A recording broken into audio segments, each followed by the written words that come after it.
Good morning students, welcome to the economics class. 12th class students, we were doing everything about IED and we finished in the previous videos. We had studied about sustainable development. That was an important topic for project and also for the exam. So now I'm going to start macro topic, macroeconomics, and it's very important topic, foreign exchange rate, जिसको मैं forex बोलता हूँ short form में। Foreign exchange बहुत ही important है। जो लोग विदेशी व्यापार में हैं, जो लोग एक्सपोर्ट इंपोर्ट बिजनेस में हैं, जो लोग फॉरेन इन्वेस्टमेंट्स करते हैं, कोई भी फॉरेन कोलैबोरेशन करते हैं, वहाँ से सर्विसेज हायर करते हैं, वहाँ पर सर्विसेज देते हैं, जिनके परिवार के कुछ सदस्य विदेशों में काम कर रहे हैं, ये सब लोगों के लिए फॉरेन एक्सचेंज बहुत इम्पॉर्टेंट है। आप में से कई लोग फॉरेन कंट्रीज़ घूमने भी गए होंगे, तो वहाँ पे भी हमें उस कंट्री की एक्सचेंज, उस कंट्री की करेंसी चाहिए होती है। तो फिर हमें वो करेंसी कैसे मिलेगी, उसके लिए हम पढ़ने जा रहे हैं फॉरेन एक्सचेंज रेट, FER। क्या होता है FER? FER is a rate at which currency of one country can be exchanged with the currency of some other country. Simple language में, price of one currency in terms of other currency is FER, या the rate at which a dollar can be exchanged with rupee. हमें एक dollar के लिए कितने rupees देने पड़ेंगे? 70, 75 और whatsoever. So that rate 1:70, 1:75, that is foreign exchange rate. आगे बढ़ते हैं। फॉरेक्स की हमें ज़रूरत क्यों है, बाद में तय करेंगे कि इसका रेट कैसे तय होता है, लेकिन सबसे पहले sources of demand of forex. Sources of demand means हम फॉरेन एक्सचेंज की डिमांड क्यों करते हैं, हमें कहाँ खर्च करना है, हमें क्या ज़रूरत है डॉलर्स की, हमें क्या ज़रूरत है यूरोज़ की, दिराम्स की, बाट्स की। तो अलग अलग कंट्री के अलग अलग फॉरेन एक्सचेंज हैं, हमें उनकी ज़रूरत क्या है, हम डिमांड क्यों करते हैं। पहला, import of goods and services. मान लीजिए हम बिजनेस कर रहे हैं, हमने इंपोर्ट करना है, हमने दुबई से सामान मंगाना है, हमने थाईलैंड से, हमने जापान से, चाइना से। चाइना के बारे में तो बहुत नेगेटिव है कि आज हम उससे ट्रेड अपने जितने भी हमारे वो हैं एग्रीमेंट से कैंसिल करने के मूड में है। सो मतलब हम अगर बाहर किसी भी कंट्री से सामान मंगाना चाहते हैं, इंपोर्ट करना चाहते हैं, तो हमें उस कंट्री की करेंसी चाहिए। Okay. Second, investments in foreign country. मान लीजिए मेरे पास एक्स्ट्रा मनी पड़ी है और मेरे पास अच्छे ऑफर्स आ रहे हैं कि मैं जापान में, ऑस्ट्रेलिया में या किसी भी कंट्री में, यूके में, यूएसए में इन्वेस्टमेंट करना चाहता हूँ, शेयर्स, बॉन्ड्स, डिबेंचर्स या कुछ फिजिकल एसेट्स भी मैं खरीदना चाहता हूँ, तो उसके लिए भी बच्चों मुझे ज़रूरत होगी वहाँ की करेंसी की, तो मुझे फॉरेन एक्सचेंज चाहिए होगी। Third one, sending gifts and donation. मुझे बाहर की कंट्री में किसी को, अपने रिलेटिव को, अपने फ्रेंड को गिफ्ट भेजना है, या कोई ऐसी संस्था जो कि इंटरनेशनल है, मुझे उसको डोनेशन देना है, तो भी मुझे उसकी जो बेसिक कंट्री है वहाँ की एक्सचेंज की ज़रूरत होगी। नेक्स्ट इज़ फॉरेन ट्रिप्स, जो हम अक्सर करते रहते हैं।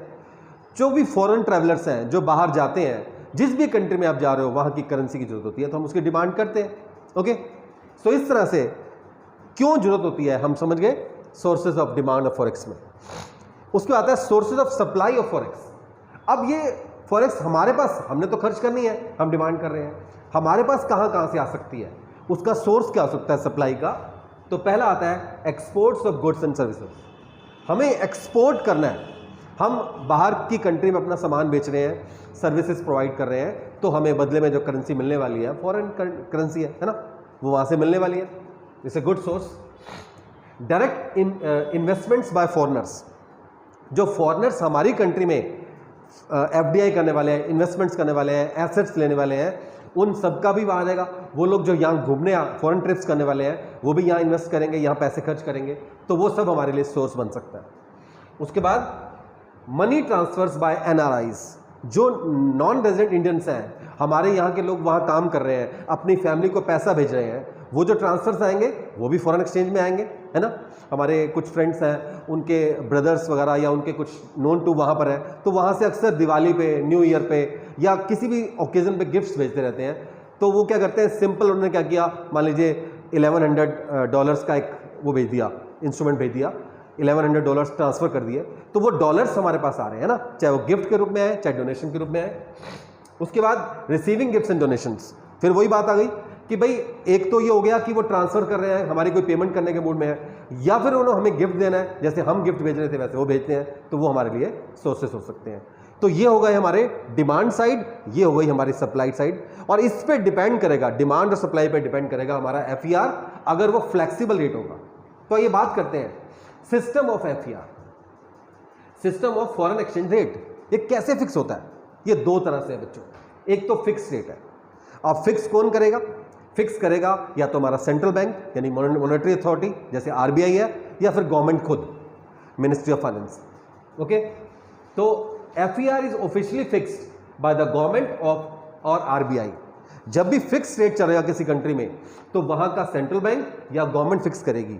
ये उन कंट्रीज में है जो डेवलपिंग है, जो अपने फॉरेन ट्रेड को प्रमोट करना चाहते हैं, जो स्पेकुलेटिव मार्केट को हटाना चाहते हैं, जो चाहते हैं कि कोई मैनेज फ्लोटिंग ना कर पाए, कोई डर्टी फ्लोटिंग ना कर पाए अपने पास। मान लीजिए अगर ऐसा सिस्टम ना हो तो लोग डॉलर खरीद रख लेंगे सस्ते में, जब महंगा हो जाएगा तब बेच देंगे, तो वो होर्डिंग वाला ना हो, ब्लैक मार्केटिंग ना हो। तो गवर्नमेंट क्या करती है, FER is officially fix by the government, government fix कर देती है कि $1 के लिए आपको 70 रुपये ही देने हैं, तो वो बैंक से मिल जाएगा आपको, है ना। इससे क्या आता है, स्टेबिलिटी, मार्केट में स्टेबिलिटी आती है, क्योंकि कोई स्पेकुलेट नहीं कर पाएगा, डॉलर इतने का इतने का रहेगा, यूरो इतने का इतने का रहेगा, पाउंड इतने का इतने का रहेगा। फॉरेन ट्रेड प्रमोशन, जो लोग फॉरेन ट्रेड में हैं उनको सपोर्ट मिलेगा, उनको पता है कि फिक्स रेट है, उनको भी पता है, और उनके जो काउंटर पार्ट्स हैं फॉरेन कंट्रीज में उनको भी पता है, तो इजीली ट्रेड कर पाएंगे। नो स्पेकुलेशन, कोई ब्लैक मार्केटिंग नहीं कर पाएगा। FDI, हम अट्रैक्ट कर पाएंगे फॉरेन डायरेक्ट इन्वेस्टमेंट को। इन्वेस्टर को पता होगा कि ₹1 या रुपए इतने मिलने वाले हैं हमारे डॉलर के बदले में, हमारे यूरो के बदले में, तो वो अच्छे ढंग से इन्वेस्टमेंट्स कर पाएंगे। तो ये हो गया हमारा फिक्स रेट। पर जनरली जो चलता है बच्चों वो है फ्लेक्सिबल एक्सचेंज रेट, ये जिसे फ्लोटिंग FER में कहते हैं। फ्लोटिंग का मतलब जो चेंजेबल है according to market situation. It is determined by the market forces of demand and supply of forex. Forex की डिमांड और सप्लाई दोनों का बैलेंस मिलके बनता है हमारा FER, फ्लेक्सिबल एक्सचेंज रेट। कैसे, आज मार्केट में डॉलर की डिमांड बढ़ती जा रही है, सप्लाई कम हो रही है, यानी कि हमारे इंपोर्ट्स ज़्यादा हैं, एक्सपोर्ट कम हो रहे हैं, हमारे पास पैसे आ कम रहे हैं, जा ज़्यादा रहे हैं। तो ऐसी कंडीशन में जो FER है वो हाई चला जाएगा। और मान लीजिए डिमांड कम होनी शुरू होगी, सप्लाई ज़्यादा हो जाएगी, तो जो आपको पता ही है जैसे एक प्राइस फिक्स होता है किसी भी चीज़ का, उसी तरह से ये फिक्स होता है। आइए समझ लेते हैं। ये आप देख रहे हैं डिमांड कर्व है, ये सप्लाई कर्व है। जिस सिचुएशन पे डिमांड और सप्लाई इक्वल हो जाएंगे या ये दोनों कर्व जो है इंटरसेक्ट करेंगे, उस पॉइंट पे जो प्राइस फिक्स होगा, चाहे वो डॉलर का है, चाहे वो यूरो का है, चाहे वो बाट का है, चाहे वो दिराम का है, वो प्राइस मार्केट प्राइस बन जाएगा, है ना। ये डायग्राम है, sir demand curve supply curve जहां पे कट कर रहे हैं वहां पर जो प्राइस फिक्स होगा वो हमारा FER हो जाएगा, है ना। अब इसका क्या फायदा है, ऐसा प्राइस क्यों चाहते हैं हम। इसमें क्या होता है, इसमें गवर्नमेंट को कोई फॉरेक्स नहीं रिजर्व नहीं बनानी पड़ती।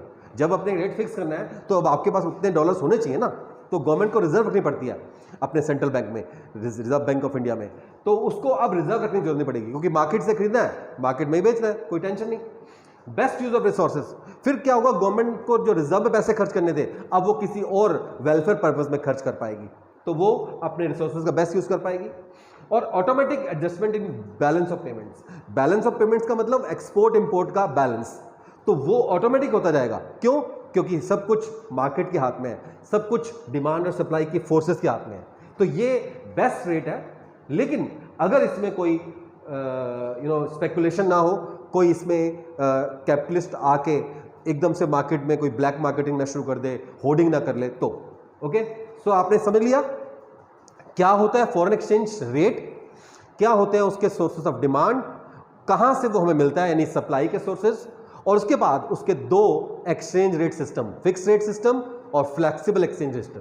फिक्स गवर्नमेंट फिक्स करती है, फ्लेक्सिबल डिमांड और सप्लाई के इंटरसेक्शन से मिलता है। ओके, होप आपको सारी बात समझ में आ रही होगी। इसमें कोई भी क्वेरी हो आप मुझसे पूछ सकते हैं, I will make it. Thank you.